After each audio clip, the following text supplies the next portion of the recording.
Last week, I interviewed Sandra from Midwest Charm. She creates the most amazing vignettes in her thriving storefront located in Minnesota. We dove into how she recently created a new income stream for her small business by using the platform called Whatnot.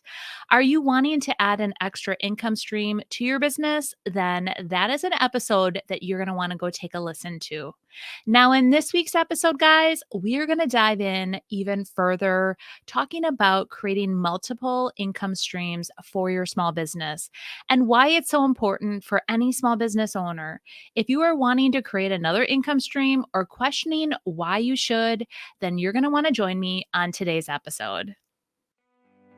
Welcome to the Rescued and Upcycled podcast with weekly inspiration, tips on trying new techniques, and overall real talk about owning your own DIY business. Now here's your host, Sonnet Ullenbrock. Welcome back to Rescued and Upcycled. I'm your host, Sonnet Ullenbrock. I want to thank you all for joining me on my podcast today. This is episode 22, and I am honestly having so much fun, you guys. I love interviewing my different guests and just talking all things small business. So I'm hoping you guys are enjoying it as much as I am and are being inspired by my guests and the different episodes. Now, in today's episode, I am going to be discussing creating multiple income streams for your small business. I feel like this is so important for any small business to withstand the ups and downs of each income stream. If you only have one income stream coming in, you're going to rely just solely on that. So if it takes a hit, you're going to be done. So when I first started my small business, I solely just had my storefront. That was my only income stream coming into the business. And if you looking back or thinking back and how I would rely on every day if a customer was going to be entering that door. And some days were absolutely amazing, and others, well, not so much. It was like crickets, you guys. You were just like begging, waiting for that door to open. And I tried to drive customers into my storefront, but it was just frustrating. I was just relying on, that one and only income stream. After being downtown for a period of time or having my storefront in downtown Appleton, I was given an opportunity to be part of the local farm market. So the lady in charge of the market, approached me and said, "You can have the spot right outside your front door." And, I thought about it and I was like, do I really want to do that? And I'm like, why not give it a try? So I went all in, bought a tent, set up every Saturday, I would just pop up shop right outside my front door. And very quickly, I realized I had just created a second income stream for my business. So every Saturday in that 5 hours of that farm market, I would generate the same amount of money that I would in basically, I would say like half a month of, what I would make in the store because the customers were down there for the farm market, but would swing by my booth and then they would buy. Many of them were there for the produce vendors, but the gal that was in charge of the market would have vendors like myself sporadically placed in between all the produce vendors. And it was a perfect, it was perfect. It was exactly what the customers liked because they were there for produce, but then they could shop other local vendors as well. It was also a great marketing strategy. It was amazing how many people that stopped by my booth had no clue that I was even located right there. So I would educate them, talk about different events that were happening downtown. I would encourage them to go in the store. And my mom was then inside the store and she would, then talk about all the things that the store has to offer. We did the storefront together. And so it was just a great, just us working together. It was just so fun and great because the two of us there, I was able to work outside. She was able to work inside. And if I needed anything, she would run it out. It was just perfect. Now, it just again amazed me though how many customers had no clue that we were even down there. And we had been down there for like at that point, I would say about maybe a year. But at that, once I started doing this, I was so excited to have these two income streams. But this was only from May to October. To extend the time frame, I then decided to add other additional vendor events. And so I started doing different events on beyond that farm market. I also decided to start doing what was called Saint Germain Farm and Flea Market. And that was every Monday. And it worked out perfectly because on Mondays, our storefront was closed. It's kind of like an unwritten rule in downtown Appleton that all the stores get like a mini break on Mondays. So they're all closed. So we started closing on Mondays with them. Because I had this extra day, I thought I would pick up another type of farm and flea market and see how I would do. Well, it went over really well. So, what I would do is after the farm market on Saturday, I would pack my car all up. I would finish out the day at the shop. We'd close down. I'd hop in my vehicle and then I would head up north to my cabin. And Saint Germain is very close to where my cabin was. So, then I would enjoy the weekend up north, wake up Monday morning, head over to Saint Germain, and I would pop up shop there. So I was having, like my sales from my store every single day.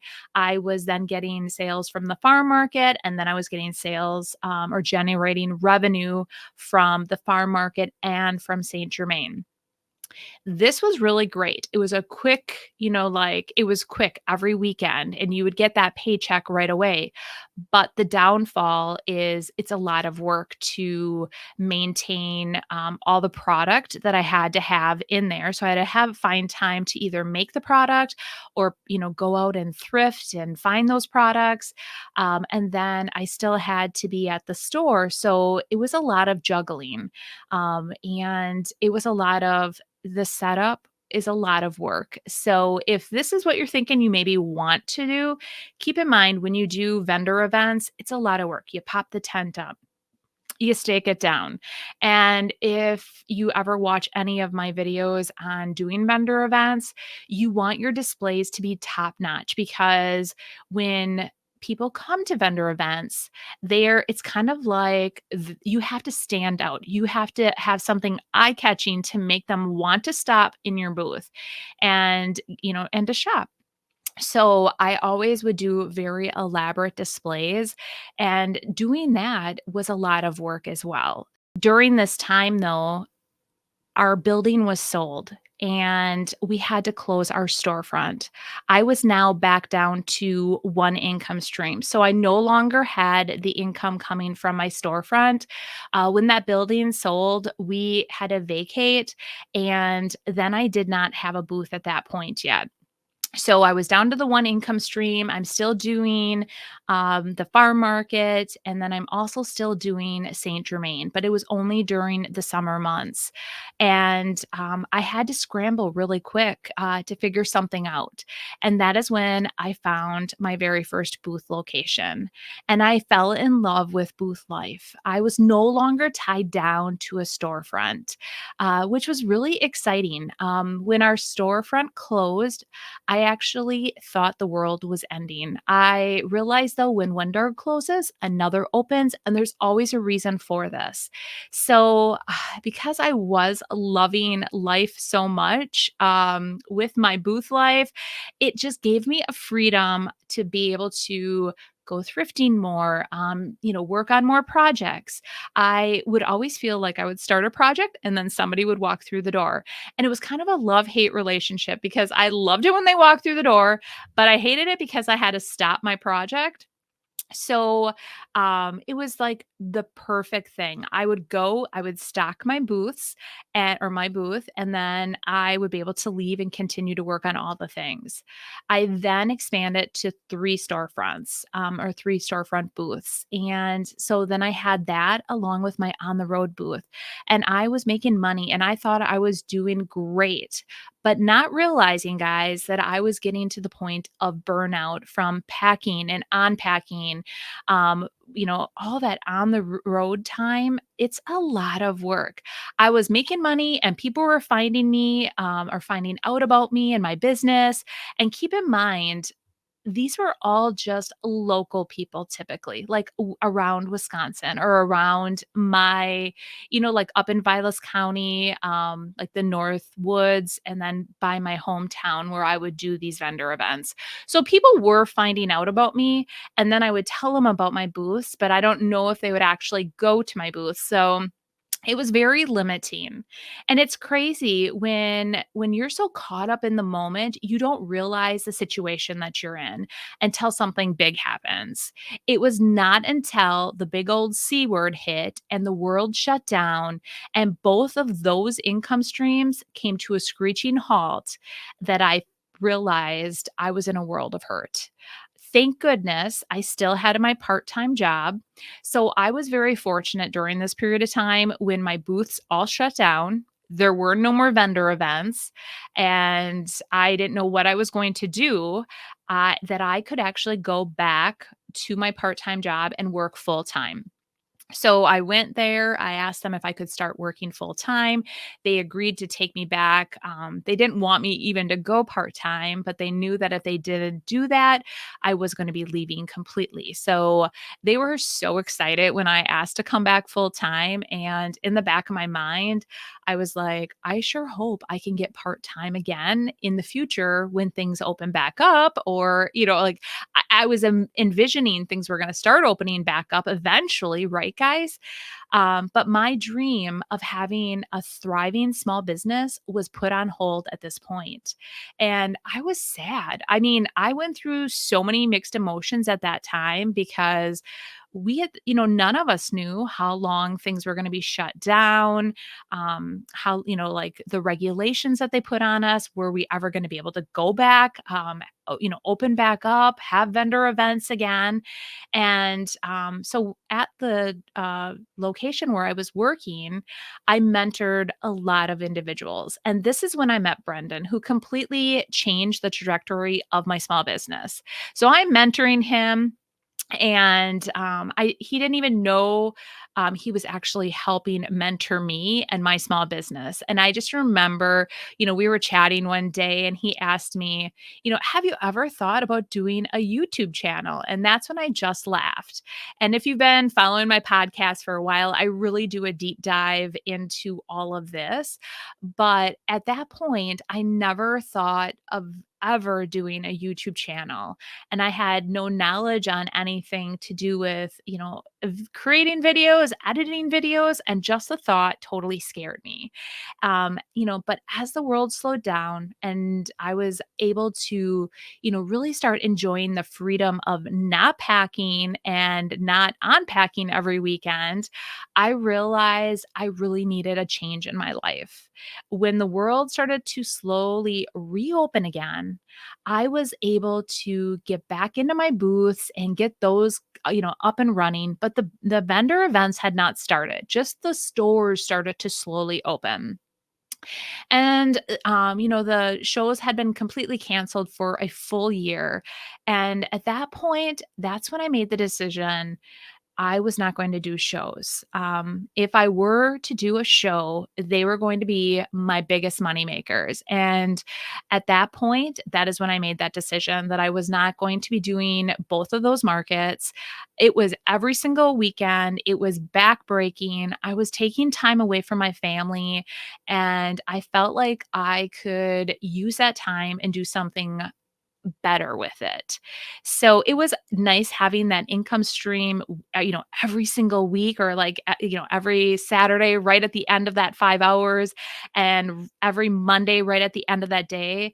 But the time and effort that I was putting into that, it just wasn't worth it anymore to me.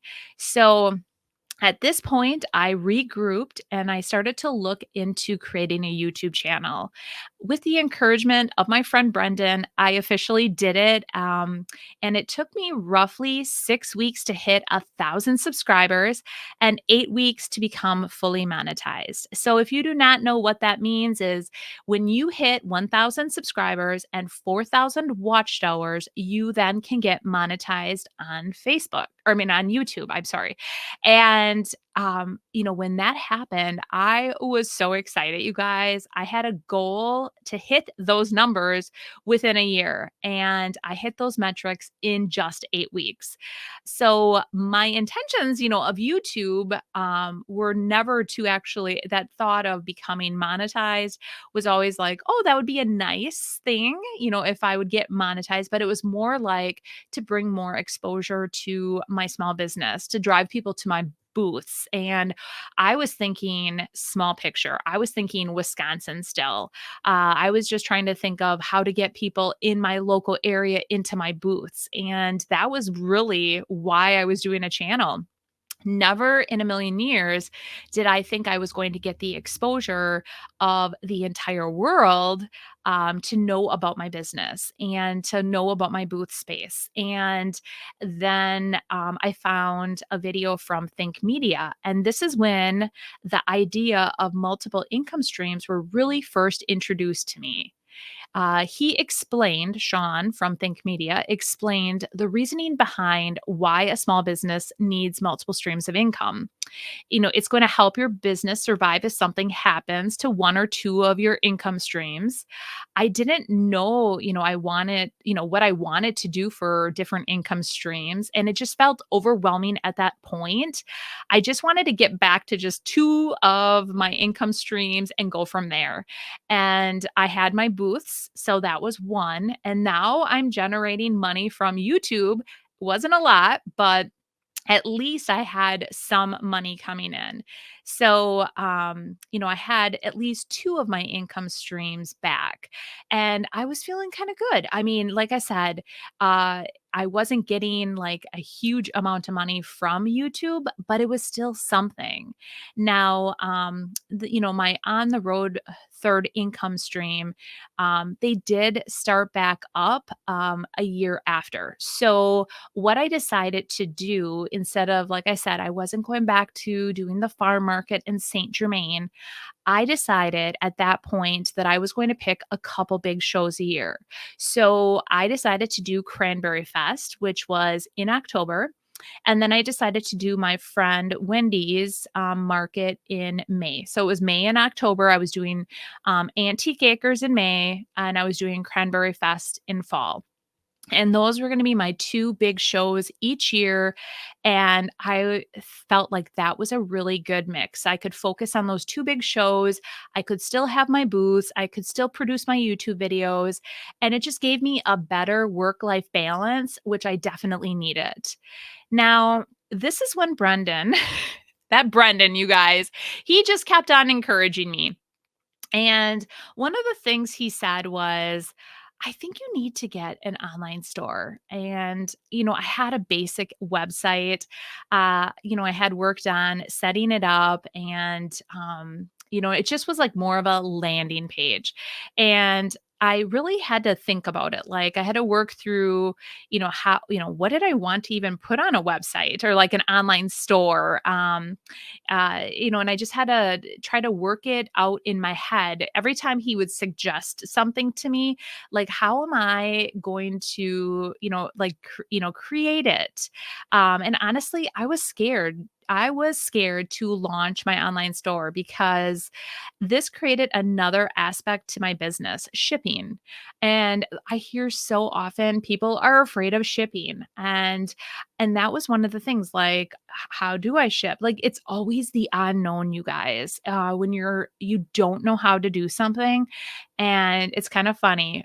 The saying is like, but did I die? No, I didn't. I did it, and I am still alive. And so that is exactly, once I got my online store up and running, I started shipping. And I just remember, like, after I finished shipping that first order, I'm like, I did it. I officially did it. But now I had another income stream, my fourth income stream coming into my business, which is my online store. So I had created this amazing community reaching so many different people on YouTube.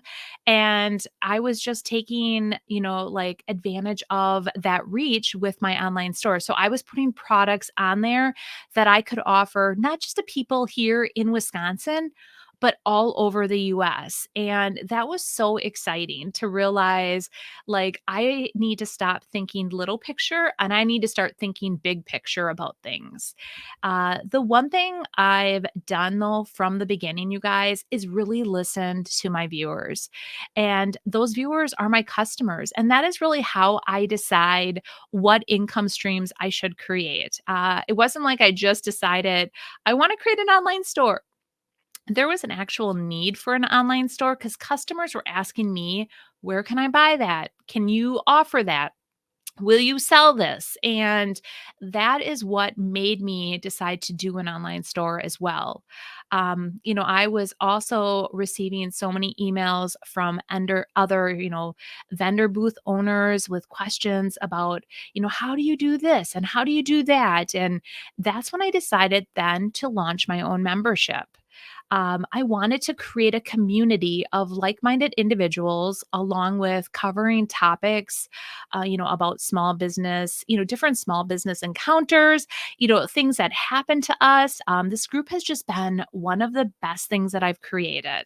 So that was another additional income stream that I created. But there's always a reason behind the income streams that I create. It's not like I just think, "Like, I'm going to do this today." There's like it's like a road. I'm going down a road and it leads me to what I decide to do.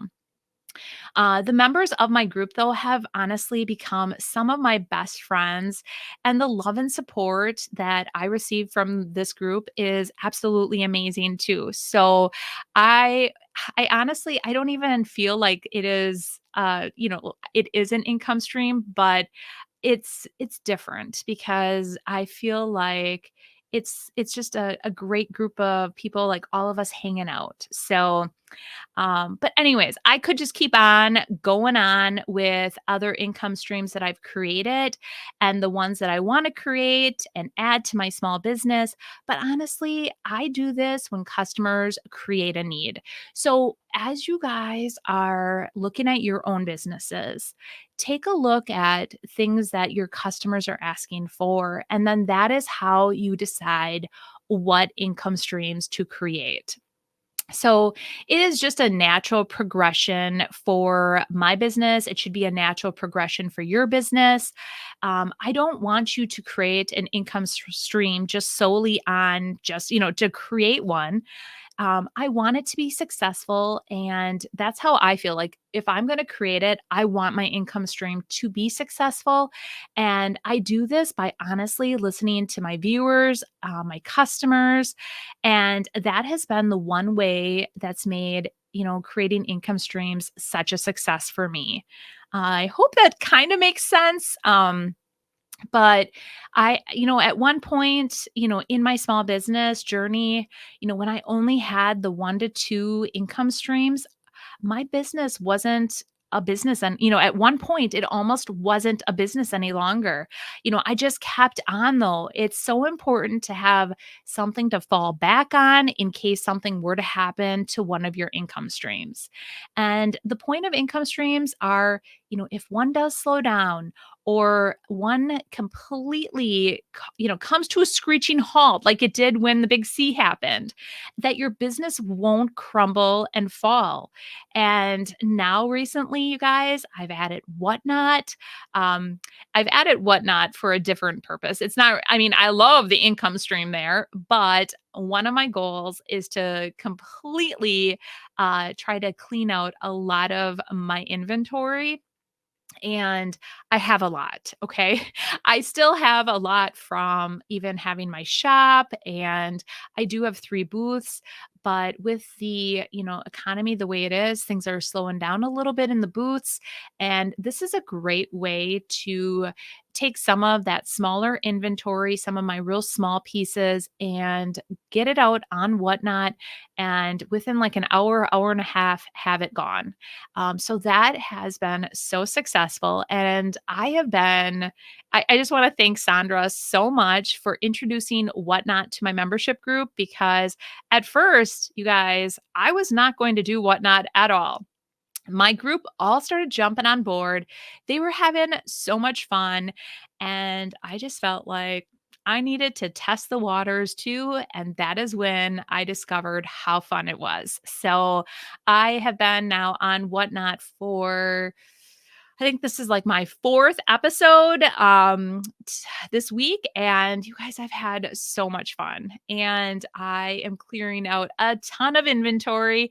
And I plan on doing it every Wednesday. I'm calling it Whatnot Wednesday at 10 o'clock. And so hopefully you guys can join me on one of my Whatnot Wednesday lives and find something good that I've had in my inventory for a while. So anyways, I just hope you've enjoyed today's episode. I hope that I've given you a little insight into my own small business journey and the reasoning why I decided to start creating income streams, and really the importance that an income stream or having multiple income streams are for your own small business. So now, in next week's episode, you guys, I have a special guest. I am interviewing Lynn from L&J Goods, and many of you guys may know her from her YouTube channel, her lives over on Facebook, and or her overall amazing projects that she creates. Mark your calendars for that one, you guys. You will not want to miss that interview. But as I wrap this up today, if you guys are listening to me on any of the podcast platforms, do not forget to rate, review, and subscribe so you guys are not going to miss out on an episode. If you guys are watching me on YouTube, definitely hit that subscribe button. Turn on the bell notification so every Thursday when I upload a video, you'll be notified. And I'm also on Instagram and Facebook, where I put out a ton more content over there. So I hope you enjoyed today's episode, and we will see you guys next week. Bye.